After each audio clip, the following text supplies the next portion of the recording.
샬롬 할렐루야. 갈라디아서 5장 22에서 23입니다. 오직 성령의 열매는 사랑과 희락과 화평과 오래 참음과 자비와 양선과 충성과 온유와 절제니 이 같은 것을 금지할 법이 없느니라. 아멘. 로마서 5장 8절입니다.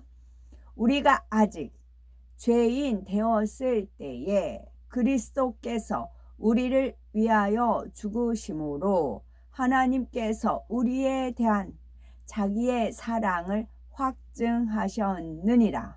아멘. 로마서 6장 23절입니다.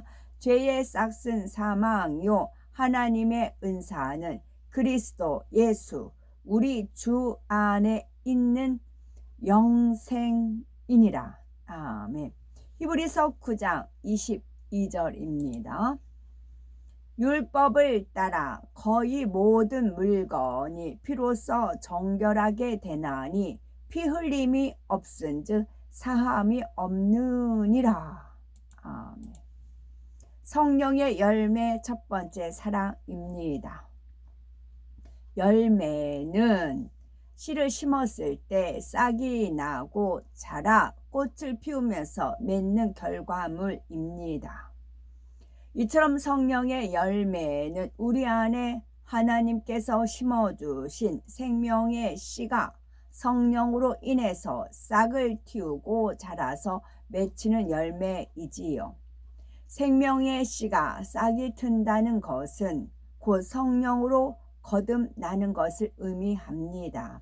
그런데 성령을 받았다고 해서 누구나 성령의 열매를 맺는 것이 아닙니다. 성령의 인도하심을 따라 순종해야 열매를 맺을 수 있지요. 진리를 쫓아서 빛 가운데 행하면 성령의 열매들을 풍성히 맺을 수 있습니다. 진리를 쫓아 빛 가운데 행하면 성령의 열매를 풍성히 맺힐 수 있습니다. 그런데 비진리를 쫓아서 어둠 가운데 행하면서 성령의 나타남, 성령의 불불불 하면은 그건 무엇일까요? 악령의 열매입니다. 성령이 아니면 악령입니다. 비성령이 아니고 악령입니다. 진리를 쫓아 빛 가운데 행해야 성령의 열매입니다. 성령 거룩한 영, 하나님의 영, 하나님 마음이에요. 하나님의 열매가 맺히는 겁니다. 그런데 비진리예요? 어둠이에요? 비진리 플러스 어둠 니꼬르는 뭐예요? 악령의 열매예요. 진리 플러스 빛 니꼬르는 성령의 열매입니다. 너무나 이런 것에 우리가 많이 속아왔어요. 결혼할 때 사람들은 영원 불변의 사랑의 의미가 담긴 다이아몬드 반지나 금반지를 건네며 사랑을 맹세하기도 합니다. 그런데 서로 없으면 못 살 것 같던 커플도 얼마 못 가서 남남이 되고 서로에게 무관심해지는 경우가 많습니다. 이처럼 육적인 사랑은 쉽게 변질되고 서로에게 상처를 주지만 영적인 사랑은 변치 않습니다. 상대를 섬기며 자기를 희생함으로 갈수록 그 사랑이 승화되지요. 사랑에는 육적인 사랑과 영적인 사랑이 있습니다. 육적인 사랑은 자기의 유익을 구하며 언젠가는 변질됩니다. 반면에 영적인 사랑은 상대의 유익을 구하며 어떤 상황에서도 변함이 없습니다. 바로 고린도전서 13장 4절에서 7절에 사랑은 오래 참고 사랑은 온유하며 투기하는 자가 되지 아니하며 사랑은 자랑하지 아니하며 교만하지 아니하며 무례히 행치 아니하며 자기의 유익을 굳지 아니하며 성내지 아니하며 악한 것을 생각지 아니하며 불의를 기뻐하지 아니하며 진리와 함께 기뻐하고 말씀합니다. 이러한 사랑보다 더 높은 차원의 사랑이 있는데 성령의 9가지 열매에 나오는 사랑입니다. 9, 왜 하필이면 9일까 하는 생각을 했었어요. 그랬더니 9가 진리이기 때문에 그래요. 숫자가 9가 진리 참이기 때문에 성령의 9가지 열매인 것입니다. 이는 생명까지 줄 수 있는 희생이 포함된 사랑이지요. 우리가 상대를 위해서 자신의 생명을 희생할 수 있다면 모든 것을 사랑할 수 있습니다. 하나님과 주님을 위해서, 하나님의 나라와 의를 위해서 자신의 생명을 아까워하지 않지요. 나를 미워하는 원수라 할지라도 생명을 주는 최고의 사랑을 합니다. 진실하고 깊이 있는 사랑하는 사람이 진실하고 깊이 있게 사랑하는 사람이 얼마나 될까요? 많은 사람이 세월이 흐르고 내가 원했던 상황과 조건이 달라지면 쉽게 변하기도 하고 배신합니다. 먼저 받아야 주고 자신에게 유익이 되어야 베풀지요. 내가 준 만큼 받기 원하고 상대가 주지 않으면 서운해하는 것은 다 육적인 사랑입니다. 남녀가 연애할 때는 서로 당신 없으면 못 산다 라고 하지만 막상 결혼하면 서로 내 뜻에 맞춰 주기를 바라고 안 따라주면 속상해합니다. 사소한 것 가지고도 티격태격 싸우며 거기서 더 금이 가면 결국 이혼까지 이르게 되지요. 부모와 자녀 간에도 서로 유익에 맞지 않으면 원수 맺는 일이 허다합니다. 세상이 악해지는 만큼 자녀를 위해 희생하는 부모의 모습도 드물지요. 물론 자녀를 위해서 자신의 생명까지 주는 부모도 있지만 이러한 사랑을 자기 자녀에게만 준다면 영적인 사랑이라 할 수 없습니다.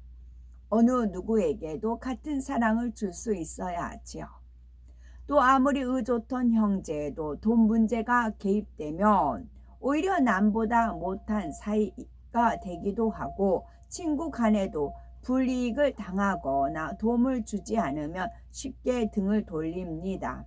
이처럼 육적인 사랑은 자신이 준 만큼 상대로부터 받기 원하지요. 자신의 마음이 뜨거울 때는 조건 없이 줬다 할지라도 그 마음이 식으면 예전에 주었던 것을 후회합니다. 이는 대가를 바라고 준 것이나 다름없지요. 만일 백성 중에 한 사람이 흉악한 죄를 지어 사형을 당하게 되었다고 합시다. 그가 살 수 있는 유일한 길은 죄 없는 사람이 그를 대신하여 죽는 것입니다.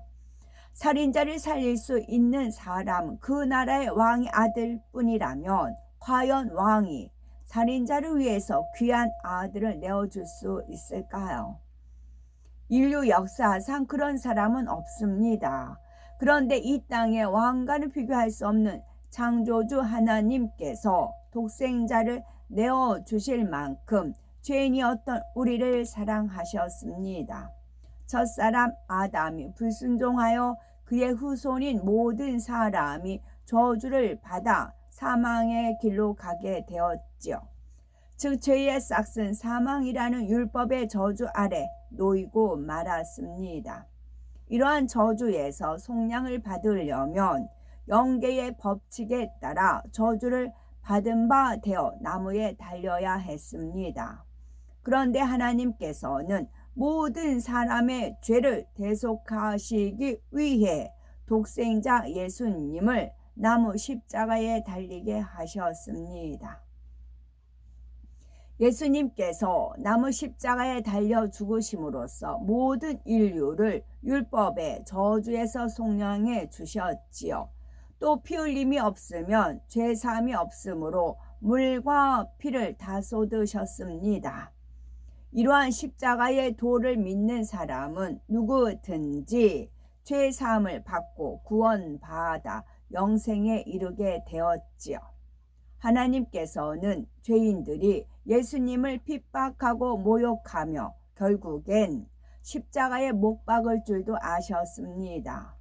그럼에도 영원한 사망으로 갈 수밖에 없는 죄인들을 구원하시고자 이 땅에 예수님을 보내셨지요. 사랑의 하나님께서는 예수님을 십자가에 내어주심으로써 얼마나 우리를 사랑하시는지 확증해 주셨습니다. 예수님 또한 인류의 죄를 대속하기 위해서 십자가에 못 박혀 생명을 주는 사랑을 베푸셨지요. 마지막 피 한 방울까지도 아끼지 않는 생명을 다한 사랑, 영원히 변함없는 사랑을 우리에게 주셨던 것입니다. 우리가 죄악을 버려 성결을 이룬 만큼 사랑의 열매를 맺을 수 있습니다. 악이 없는 마음에서 참사랑이 나오기 때문이지요. 영적인 사랑을 하는 사람은 상대를 힘들게 하거나 부담을 주지 않으며 항상 평안하게 해줍니다.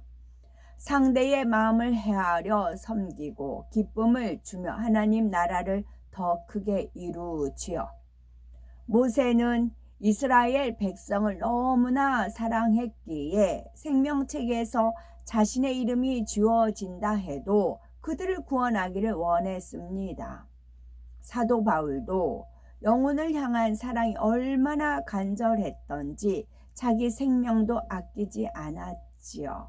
로마서 9장 3절에 나의 형제 곧 골력의 친척을 위하여 내 자신이 저주를 받아 그리스도에게서 끊어질지라도 원하는 바로라 했습니다.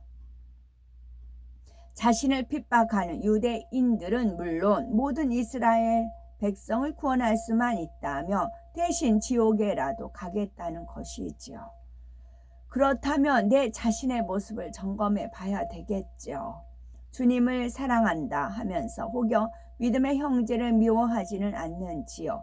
원수도 아니고 생명을 달라는 것도 아닌데 작은 일로 부딪히고 불편해하지는 않는지요. 하나님의 일을 하면서 나와 의견이 다르다고 감정을 내지는 않는지요. 영적으로 시들어 죽어가는 영혼들을 보면서도 무관심하지는 않는지요. 그렇다면 하나님을 사랑한다 할 수 없습니다. 사랑해야 한다 하셨으니 의무적으로 사랑한 것이 아닙니다. 자기의 생명보다 사랑하기 때문에 그들을 구원하기 위해서 진액을 다하셨지요. 우리 안에, 내 안에 독생자의 생명까지 아낌없이 주신 하나님의 사랑이 얼마나 새겨져 있는지요. 그 사랑이 우리 마음 안에, 내 안에 가득하다면 우리도, 나도 하나님과 영혼들을 중심으로 사랑하게 될 겁니다. 예수님께서 나무 십자가에 달리신 이유, 첫째는 율법의 저주에서 속량하시기 위함입니다. 두 번째는 아브라함의 복을 이방인에게 미치기 위해서이고요. 세 번째는 믿음으로 성령의 약속을 받게 하기 위함입니다. 아멘.